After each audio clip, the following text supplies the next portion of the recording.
Perkenalkan, nama saya Yenti Astiar dengan NIM 2030 2020 4017, Program Studi PPKN Angkatan 2020 Universitas Palangkaraya. Saya membuat video ini bertujuan untuk memenuhi tugas mata kuliah filsafat politik. Baik, di sini saya akan membahas yaitu seorang filsuf dari Italia, Antonio Gramsci. Sebelum kita membahas tentang riwayat, teori, dan juga konsep dari pemikiran Gramsci, kita akan melihat biografi Antonio Gramsci terlebih dahulu. Tempat tanggal lahir, Ales, Sardinia, Italia pada tanggal 22 Januari 1891. Pendidikan di Universitas Turin. Meninggal pada tanggal 27 April 1937, tepat pada umur 46 tahun. Organisasi Partai Komunis. Pernah sebagai pemimpin. Riwayat hidup Antonio Gramsci. Antonio Gramsci adalah seorang filsuf Italia, penulis dan teoretikus politik. Lahir di Sardinia, Italia pada tanggal 22 Januari 1891 sebagai anak keempat dari 7 bersaudara. Keluarganya tergolong kelas bawah meskipun tidak miskin. Ayahnya pada tahun 1897 dihukum atas tuduhan kecurangan atau administratif. Ketika bebas, ia tak punya pekerjaan lagi, sehingga keluarga itu hidup dalam kemiskinan.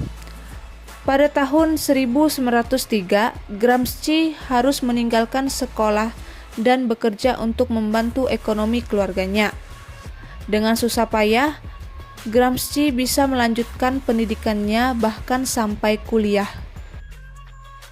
Perubahan hidupnya bermula di Universitas Turin, tempat ia kuliah dari beasiswa yang pas-pasan pada tahun 1921 sampai 1925, di mana Gramsci mulai masuk menjadi pengurus Partai Komunis Italia. Hingga masuknya Gramsci sebagai tahanan politik di bawah pemerintahan rejim Mussolini. Tahun 1926, di mana Gramsci dijatuhkan hukuman 20 tahun penjara sampai meninggal tahun 1937 karena pendarahan otak. Selama di penjara, Gramsci menulis lebih dari 30 buku catatan dan 3.000 halaman sejarah dan analisis selama di penjara. Tulisan-tulisan ini kemudian dikenal luas sebagai buku catatan penjara atau prison notebooks, berisi penelusuran Gramsci terhadap sejarah dan nasionalisme Italia. Selain pemikiran mengenai teori Marxis, teori kritis, dan teori pendidikan yang berkaitan dengan dirinya, tulisan-tulisannya menitik beratkan pada analisis budaya dan kepemimpinan politik. Gramsci dipandang banyak pihak sebagai pemikir Marxis paling penting pada abad ke-20, khususnya sebagai pemikir kunci dalam perkembangan Marxisme Barat, dan ia juga dikenal sebagai penemu konsep hegemoni budaya. Teori Antonio Gramsci. Antonio Gramsci, seorang Marxis Italia yang bersikap kritis terhadap para Marxis yang deterministik, fatalistik, dan mekanistik. Meskipun Gramsci menyadari pentingnya faktor-faktor struktural, khususnya ekonomi, dia tidak percaya bahwa faktor struktural membawa masa pemberontakan.